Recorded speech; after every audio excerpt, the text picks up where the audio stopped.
So Colin Herd summed it up beautiful, I think today. I don't know if the video came out today or not, but he summed it up beautiful.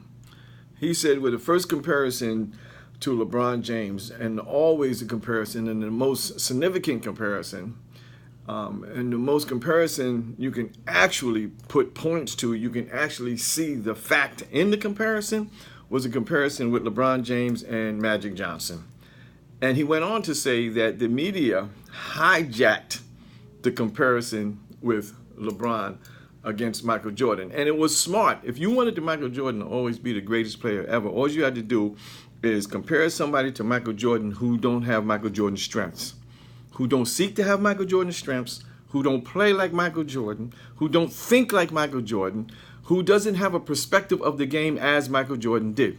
Now, the only person who actually had that perspective, well, there's a couple of guys who had that perspective, but they never met it. But the closest person to that was Kobe Bryant. Now, he had that thinking pattern: shoot first, take all the shots, take the last shot, take the.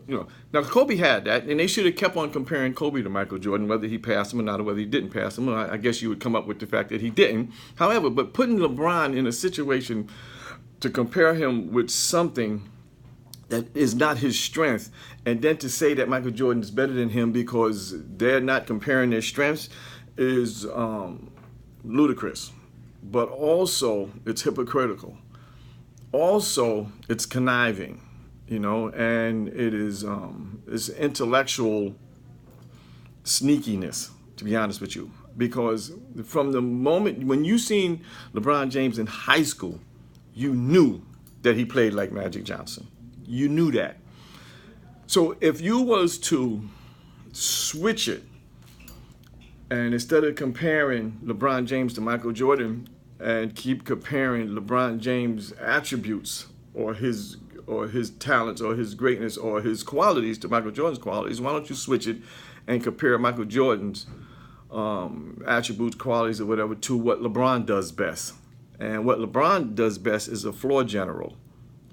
What LeBron does best is figuring out all the schemes, playing every position, whether it's on offense or defense. When he first came into the league, he was playing every position, even on defense. So if you was to just take and say, okay, I'm not going to compare LeBron James to Michael Jordan any longer. What I'm going to do is I'm going to compare Michael Jordan to LeBron James and what LeBron James does. And if you seriously sit down and watch films objectively or open-mindedly, with LeBron James, like if you watch those ridiculous passes, those chase down blocks, those dunks, those moves, his dribbling skills, if you sit down and just really watch this guy play, you'd be like, without the bias, if you watch LeBron and his highlights, and go over his highlights, like say the highlights of so-and-so, the highlights of this, his highlights.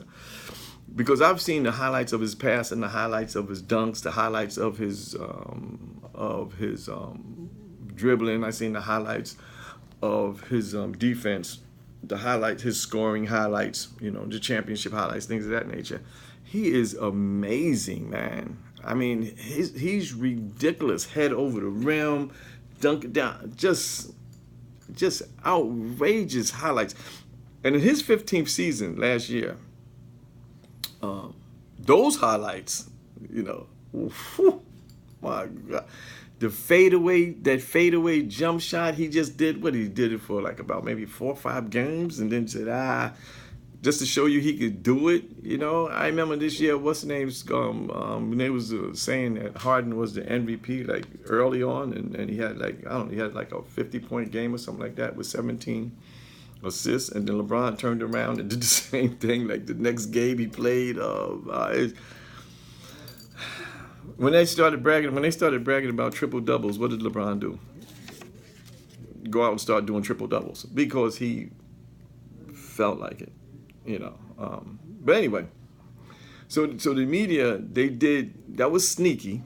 They hijacked LeBron's whole career and used it to minimize his greatness by subjecting the comparison that he has to Jordan's qualities, to the best things that Jordan does.